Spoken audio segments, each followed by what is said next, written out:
नमस्कार रसिक हो. आजची कथा शिंपला. लेखिका सीमा सोमण. कथाकथन सौ स्नेहा सोमण.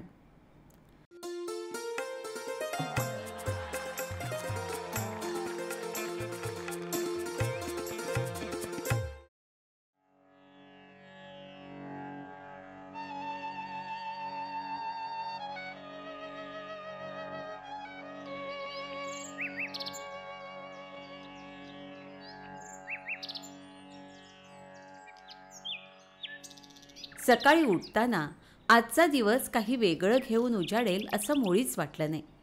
रोज तेच, मुलांच्या शाळा, त्यांचे अभ्यास, पतिराजांचं ऑफिस टाईम, त्यांचं जेवणाचं तंत्र, सगळं काही तेच. आणि उरलेला वेळ मंडळात जाणं, नाहीतर शेजारणींची गप्पाष्टकं. अगदी रुटीन. पण आजचा दिवस उजाडला काहीसं चैतन्य घेऊनच. सकाळी सगळं आवरून झाल्यावर पेपर हातात घेतला आणि जाहीर आवाहन या मथळ्याखालील मजकुरानं माझं लक्ष वेधलं. आमच्या कोकणातल्या शाळेचं माजी विद्यार्थ्यांचं स्नेहसंमेलन मुंबईत पोद्दार कॉलेजमध्ये भरणार होतं आणि त्यासाठी जास्तीत जास्त विद्यार्थ्यांची उपस्थिती आवश्यक होती. पेपर वाचल्यापासनं माझं डोकं अक्षरशः कामातून गेलं. शाळेतल्या त्या मित्रमैत्रिणी, गॅदरिंगच्या वेळी मिळालेले फिश पॉन्ड्स, कुणाच्या नावानं केलेली टिंगल, एकमेकांशी जोडलेली नावं, सगळं आठवलं. आणि मी हास्य समाधीतून जागी झाले ती माझ्या मोठ्या मुलीच्या वैतागण्यानं. ती म्हणत होती, आई अगं हसतेच का अशी एकटीच? माझी वेणी घालून दे ना.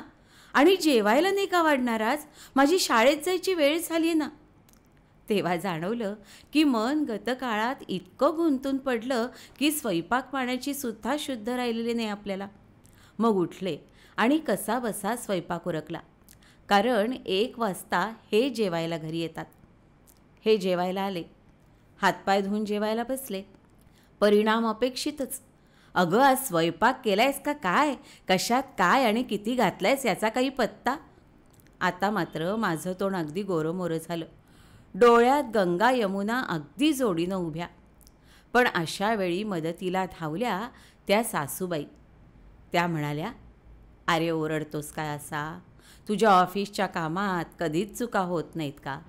अरे तसंच हे. आपण असं करू, काही दिवस तिला माहेरी पाठवू. कंटाळते बिचारी कधी कधी. आता मात्र हे वरमले. जाताना हातावर सुपारी दिली तेव्हा म्हणाले, काय झालं ग राणी? आज असं अचानक डोळ्यात पाणी का? मी म्हटलं तुम्हाला एक गंमत सांगायची, पण आत्ता नाही, संध्याकाळी ऑफिसमधून याल ना तेव्हा, कारण चटकन सांगून होणारं नाही आहे ते. हे म्हणाले, काही गोड गुपित आहे का? इतक्या वर्षांनी? आपल्याला चालेल बुवा. मी म्हटलं चला, काहीतरीच काय, सासूबाई पाहतील ना. आणि मी आत पळाले. बाहेर गाडी स्टार्ट झाल्याचा आवाज आला.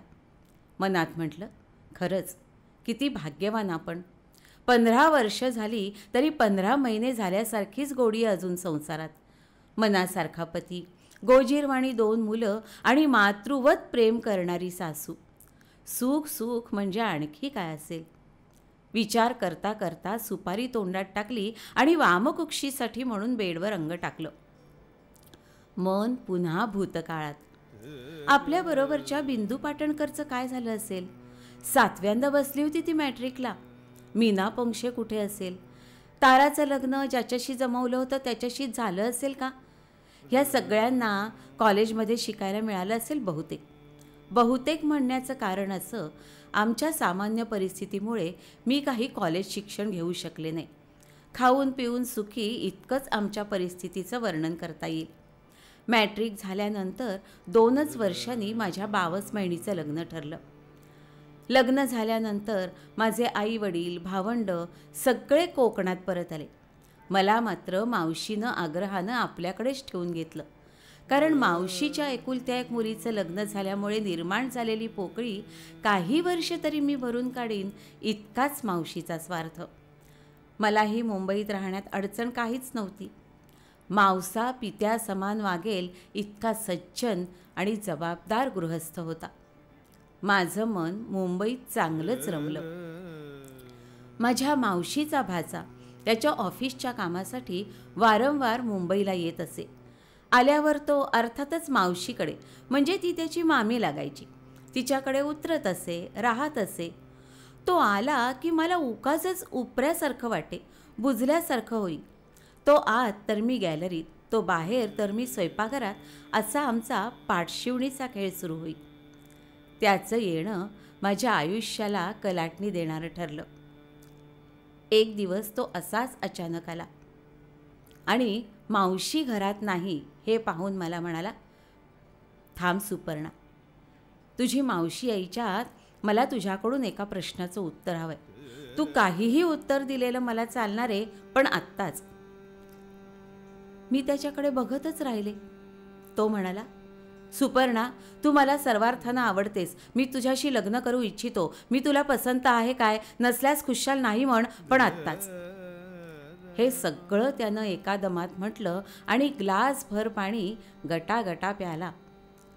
जणू काही सारं पाठ करून आला होता.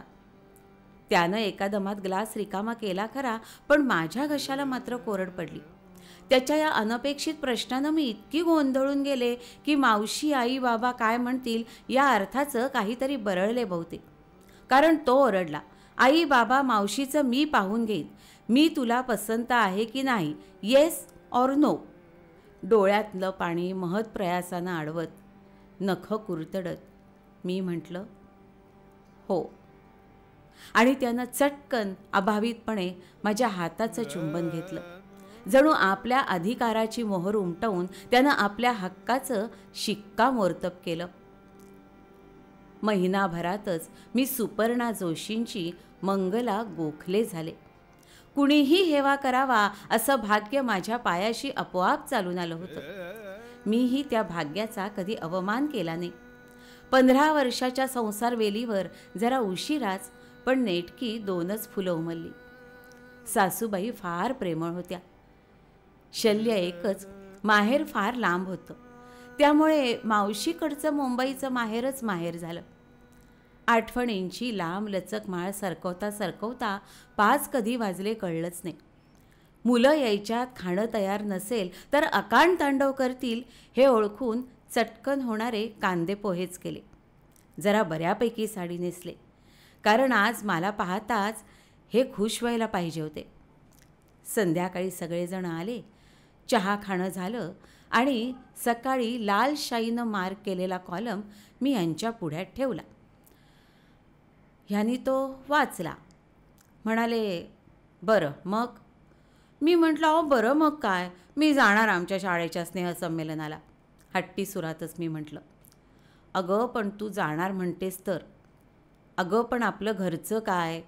तू जाणार म्हणजे किमान 8 दिवस तरी जाणार, कारण मावशीकडे राहण्याचा चान्स तू सहजासहजी सोडणार आहेस. आईलाही आता पूर्वीसारखं होत नाही, मुलं कंटाळतील. ते काही नाही, अगे आता कसली आलेत संमेलनं आणि विम्मेलनं. इतकी सडेतोड प्रतिक्रिया ऐकल्यावर मी बोलले काहीच नाही, कारण अनुभवानं मला पाठ झालं होतं की वितंडवादापेक्षा मौन हे निषेधाचं सर्वात उत्तम साधन आहे. मिलींना माझा अबोला 4 तासांच्या वर मुळीच सहन होत नाही. रात्री जेवणं जरा मुकाट्यानंच झाली. सासूबाईंनी ह्यांच्याशी मध्यस्थी करण्याचा एक अयशस्वी प्रयत्न केला. मागची सगळी आवराआवर करून बेडरूममध्ये आले. हे पेपर पसरून वाचत असल्याचा बहाणा करत होते. मीही गाढ झोप लागल्याचा बहाणा केला. यांनी बेडलॅम्प घालवला आणि हे झोपले. माझी सबंध रात्र मात्र कूस पालटण्यातच गेली.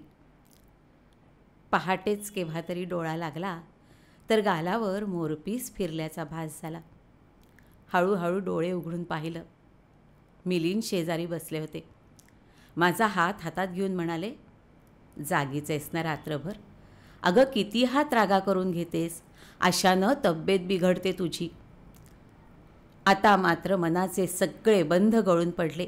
हमशी रडत यांच्या कुशीत शिरत मी म्हटलं, खरंच नाही जाणार मी. कशी मी अशी? तुमचा मुलांचा कुणाचाच विचार माझ्या मनाला कसा शिवला नाही. खरंच कशी मी अशी? पण झालं उलटंच. हे म्हणाले, तसं नाही गं, तू जा तुमच्या शाळेच्या स्नेहसंमेलनाला आणि शालेय जीवनातला आठवणींचा सुगंध अगदी ओंजळ भरभरून घेऊन परत ये. इथली काही काळजी करू नकोस. बस आता हस पाहू. मी हसले. पहाटही हसली. दोघंही किचनमध्ये आलो. स्वयंपाकघरातलं वातावरण पाहून सासूबाईंनी चाणाक्षपणे जाणलं संप मिटला. कारण त्या आपल्या नातवंडांना म्हणाल्या, अरे पिंकी पप्पू, साखर वाटा बरं का, आई बाबांच्या आत समेट झाला बरं का. एवढ्यात 5 वर्षाचा पप्पू म्हणाला, म्हणजे आजी कची ब झाली का ग. आणि आम्ही सगळेच हसण्यात सामील झालो. झालं. जाण्याचा दिवस उजाडला. जाणार होते अर्थातच मावशीकडे. हे सोडायला स्टेशनवर आले होते. यांच्या मनाची चांगलीच घालमेल चालली होती. मी मात्र अगदी मोरपीस बनले होते. शेवटी एकदाची गाडी हलली. अचानक आलेली पाहून मावशीला काय वाटेल हा विचार करण्यात गाडीत बराच वेळ गेला. शेवटी एकदा मावशीच्या घराला पाय लागले. अचानक आलेली पाहून काळजी आणि आनंद याचं एक मजेदार मिश्रण तिच्या चेहऱ्यावर दिसलं. जास्त संभ्रमात न ठेवता तिला सगळं काही सांगून टाकलं. संमेलनाचा दिवस उजाडला. सकाळी बरोबर 9:30 वाजता हॉलमध्ये पोहोचले. हॉल अगदी खच्चून भरला होता. सुरुवातीला जरा बिचकलेच, कारण कुणीच ओळखीचं वाटेना. मग हळूच एक कोपरा धरून खुर्चीत बसले. मग एकेका चेहऱ्यावरून नजर फिरवली. अगो बाई, ह्या दीक्षितबाई किती म्हाताऱ्या दिसायला लागल्या या. आणि ह्या जोशीबाई, ह्यांना मूलबाळ वगैरे झालं की नाही शेवटी. आणि हे संस्कृतचे दातार सर, केसांची जुल्फ जाऊन साफ टक्कल. आणि हे शांत चेहऱ्याचे पण आपल्या अधिकाराची छाप पाडणारे आमचे करमरकर सर, शाळेचे हेडमास्तर. माझे हात नकळत भक्तिभावानं जोडले गेले. एवढ्यात, अय्या सुपर्णा, तू कुठे असतेस, कशी आहेस, कधी आलीस. SSCच्या जुन्या वर्गमैत्रिणींचा लोंढा प्रश्नांचा भडीमार करत जवळ आला. आता मात्र औपचारिकपणा गळून पडला. हास्याचा खळखळाट, आठवणींची देवाणघेवाण, यात माझं वय, माझी मुलं, माझा संसार, सारं काही क्षणांपुरतं विसरलं गेलं. शिक्षक लोकांची भाषणं चालू होती, तिकडे लक्ष होतंच कुणाचं. नंतर एक अभिनव कार्यक्रम सुरू झाला. प्रत्येक विद्यार्थिनीनं स्टेजवर यायचं, आपलं नाव, पूर्वीचं, आत्ताचं, पत्ता आणि कुणाला काही किस्से सांगायचे असल्यास तेही सांगायचे. बहुतेक सगळ्या विद्यार्थिनींनी स्वतःची ओळख 2-3 वाक्यातच करून दिली. क्वचित कोणी एखादी इंजिनियर, आर्किटेक्ट, डॉक्टर झाली होती, नाही असं नाही, पण जास्त माझ्यासारख्याच 2-3 मुलांच्या आया, संसारीच. आमचे वर्गबंधू पत्त्याने आणि हुद्द्यानं कुठच्या कुठं जाऊन पोहोचले होते. एवढ्यात हाय स्कॉलर हा एकच परवलीचा शब्द सगळ्यांना ऐकू आला. हाय स्कॉलर हा परवलीचा शब्द होता आमच्या वर्गातल्या श्याम जोगळेकर या विद्यार्थ्यासाठी. आणि तोच होता. गहूवर्णीय, भरपूर उंचापुरा, भरपूर पण सरळ केस, उजवा हात किंचित आखडल्यासारखा करून दोन्ही हात पाठीवर एकमेकात अडकवून उभं राहण्याची लकब, परिस्थितीनं बावरलेला पण विनयशील चेहरा. सतत अभ्यासाचेच विचार डोक्यात असल्यामुळे घुम्यासारखा असणारा हा विद्यार्थी अगदी पुस्तकातला किडा हा आज CA होऊन स्वतःची फर्म काढून एक अनुभव समृद्ध जबाबदार प्रौढ म्हणून आमच्यासमोर उभा होता. आम्ही सगळ्यांनी टाळ्यांचा जोरदार कडकडाट केला. एका दयाळू पारशी माणसाच्या शिष्यवृत्तीनं कोकणातल्या खेड्यात राहणारा हा मुलगा शहरामध्ये शिकून प्रथितयश CA झालेला. आम्हा सगळ्यांना अक्षरशः अचंबा वाटला. एव्हाना 1:30 वाजला. जेवणाचा कार्यक्रम सुरू झाला. सगळेजण जेवणावर यथेच्छ ताव मारत होते. माझं लक्ष श्यामकडे गेलं. सहजच, अगदी सहज. तो मात्र कुठल्या तरी विचारात गढल्यासारखा सर्वांशी माफक हसून जेवत होता. इथेही त्याचा संयमशील स्वभावच लक्षात येत होता. त्याच्याकडे पाहिल्यावर मला उगीचच वाटलं, नाहीतरी पहिल्यापासून जरा शिष्टच आहे. खरं तर या शर्याची काहीच आवश्यकता नव्हती, पण मला वाटलं एवढं खरं. नंतर काही करमणुकीचे कार्यक्रम झाले. एकमेकांना निरोप देऊन, एकमेकांचे पत्ते घेऊन आम्ही घरी जायला निघालो. मीही स्टेशनकडे जायला वळणार इतक्यात श्याम पुढे आला. मला म्हणाला, मिसेस गोखले, म्हणजे आत्ताच आपल्या ओळखीवरून आपलं नाव समजलं. जरा माझ्यासाठी थांबता का प्लीज? 5 मिनटं. आपण या जवळच्या बागेत जरा बसूया का? एक तर ही आर्जव, ही आहोजाहोची भाषा मला काही कळेच ना, पण मी म्हटलं हो बसूया ना, मलाही नंतर जवळच जायचं आहे. आणि आम्ही नकळत पलीकडच्या बागेकडे चालू लागलो. सुरुवातीला कुणीच कुणाशी काही बोललं नाही आणि मग त्यानं बोलायला सुरुवात केली. सुपर्णा, एका प्रश्नाचं उत्तर विचारलं तर खरं आणि प्रामाणिक उत्तर देशील? खरं तर आता त्याला काहीच अर्थ राहिलेला नाही आहे, पण कर्णाच्या कवचकुंडलासारखा गेली कित्येक वर्ष हा प्रश्न मला सतत चिकटून राहिलाय. त्यातून माझं मन मला आज कायमचं मोकळं करायचं आहे. उगाचच एका अनुत्तरित प्रश्नाचं ओझं गेली 15 वर्ष मी जवळ बाळगतोय. त्याच्या या प्रस्तावनेनं मी इतकी गोंधळून गेले की 15 वर्षांचा काळ 15 सेकंदात डोळ्याखालून घातला.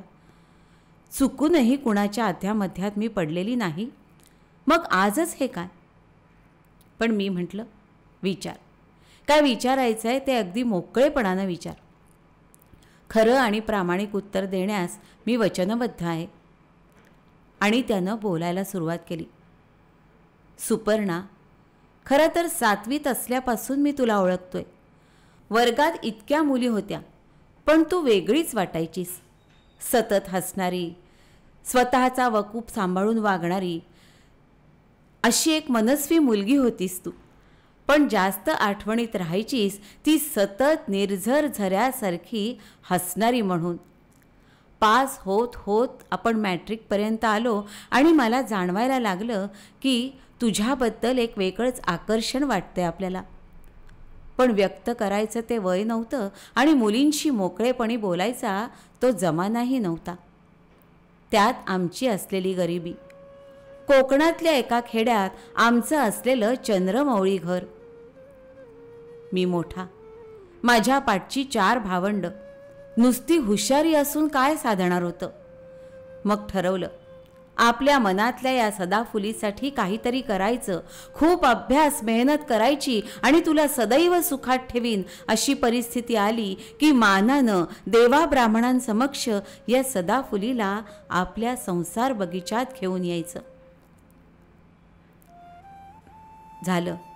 मॅट्रिकला पहिला आलो, बोर्डात आलो. इतरांसारखं तूही माझं अभिनंदन केलंस, पण तेवढ्यानं सुद्धा मला धडधडलं बघ. ते वयच अडाणी असतं हेच खरं. त्यानंतर BCom झालो, मुंबईला आलो. CA करण्याच्या मार्गावर असतानाच गावी आलो. म्हटलं यावेळी तुला सगळं सांगून सगळ्याचा सोक्षमोक्ष लावायचा. तुमच्या घरी आलो. जरा बिचकतच, पण तुमच्या घराला भलं मोठं कुलूप. तुम्ही सगळीजण तुझ्या मावस बहिणीच्या लग्नासाठी मुंबईला गेला होतात एवढंच शेजाऱ्यांकडून कळलं.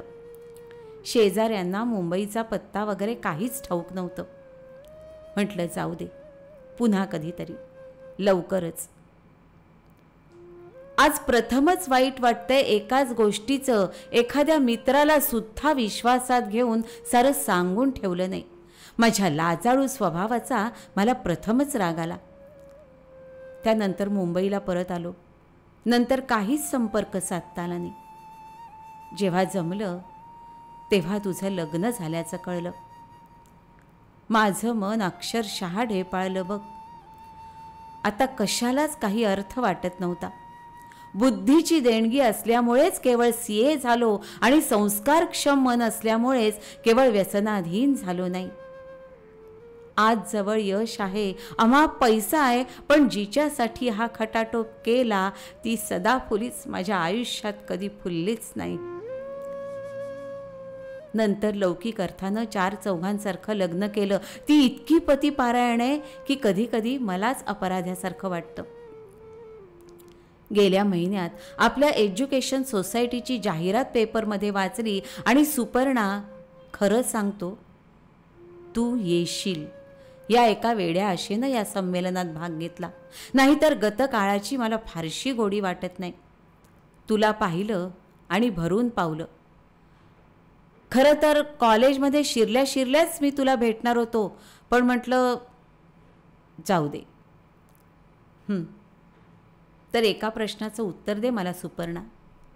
जर शालेय जीवन सोडताना मी तुला माझ्या प्रेमाबद्दल विचारलं असतं, लग्नाबद्दल विचारलं असतं, तर मला होकार दिला असतास? स्वीकारलं असतंस मला माझ्या गरिबीसकट? केली नसतीस माझ्या प्रेमाची आणि माझ्या गरिबीची टिंगल? त्याच्या या प्रश्नांच्या भडीमारानं माझी अवस्था दगडी पुतळ्यासारखी झाली. अरे माझी अशी काय श्रीमंती होती की मी तुझ्या गरिबीची टिंगल करावी? निदान बुद्धीचं ऐश्वर्य तरी तुझ्याजवळ अमाप होतं, ज्याची मी सदैव भुकेली होते. अरे तुझ्यासारख्या विवेकी आणि संयमशील माणसाची पत्नी व्हायला कुणाला आवडलं नसतं? ह्यानं नजरेनं जरी इशारा दिला असता तरी ह्याच्यासाठी वर्षानुवर्ष थांबले असते. माझ्या मनातले आवर्त संपत नव्हते, पण मी ते महत् प्रयासानं मनातच दडवले. मला अशी निश्चल झालेली पाहून तो गांगरला. त्यानं मला गदागदा हलवली आणि म्हणाला, सुपर्णा, उत्तर देणं इतकं कठीण असेल तर देऊ नकोस, पण काहीतरी बोल. अशी निश्चल होऊ नकोस, माझ्यावर रागावून जाऊ नकोस. मी त्याच्याकडे मान वर करून पाहिलं. त्याच्या 2 डोळ्यात 2 टपोरे अश्रू उभे होते, जे माझ्यासाठी खाली पडण्याची काही एक आवश्यकता नव्हती. ते अश्रू मी चटकन करांगुलीने वरचेवर पुसून टाकले आणि इथेच माझ्यातली भारतीय स्त्री जागी झाली. मी स्वतःला सावरलं, 2 पावलं मागे झाले आणि म्हटलं, आता खरं तर कशालाच काही अर्थ राहिलेला नाहीये. कारण लौकिक अर्थानं आपण दोघंही आपापल्या संसारात पूर्णपणे सुखी आहोत. पण खरं आणि प्रामाणिक उत्तर देण्याचं वचन मी तुला दिलंय म्हणून सांगते. मी जराही खोटं बोलणार नाही. आयुष्याच्या त्या ठराविक वळणावर जर तू तुझं प्रेम व्यक्त केलं असतंस तर मी नक्कीच हो म्हटलं असतं. काही वर्षच काय, पण युगानुयुग कन्याकुमारी होऊन तुझी प्रतीक्षा करत राहिले असते रे. एवढं बोलले आणि त्याची प्रतिक्रिया काय होते हे आजमावायच्या आतच त्याच्याकडे पाठ करून चालू लागले. झाल्या घटनेबद्दल मनात विषाद नव्हता वा हुकलेल्या क्षणांबद्दल दुःख तर नव्हतं. स्वाती नक्षत्रातले काही पर्जन्य बिंदूस मोती होऊन शिंपल्यात बंदिस्त होतात. सागरात कितीही प्रचंड लाटा आल्या, कितीही वादळ उठलं, तरी हे शिंपल्यातले मोती शिंपल्यात सुरक्षित राहतात. तशीच ही घटना मी माझ्या मनाच्या शिंपल्यात मोती बनवून जपली, बंदिस्त केली, सुरक्षित ठेवली.